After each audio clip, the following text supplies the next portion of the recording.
I mean, in terms of getting onto the property ladder, so young couple, let's say they're not in property, they just want to get onto the ladder. So Yeah. that means we're not going to be talking about bridging loans generally. We're not going to be talking about buy to let mortgages, commercial mortgage.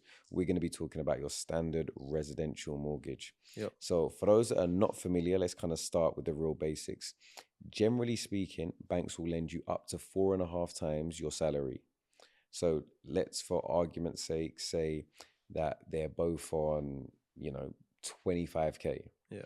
That means that they are combined, because you can combine the salary with your spouse, but you can do this with a sibling, you can do this with a friend. So combined salary now of 50K, which means 4.5 times 50K means a lender would lend them up to £225,000. Now, caveat that we have to say, if you do have, for example, large credit cards, bank loans, other outgoings, kids, etc., they are going to reduce your affordability, but top level, that's where you're at.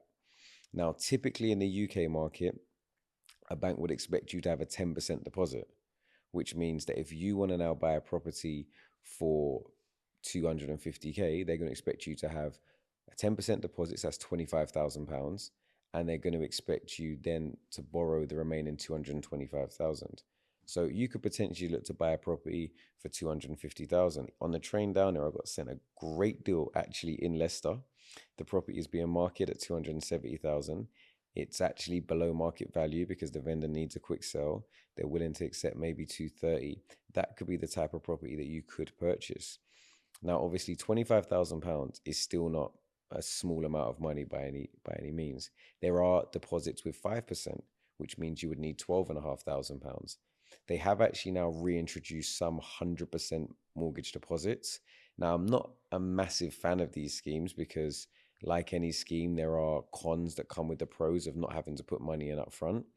However, it just goes to show that there are multiple opportunities to get on the ladder. Yes, it's difficult.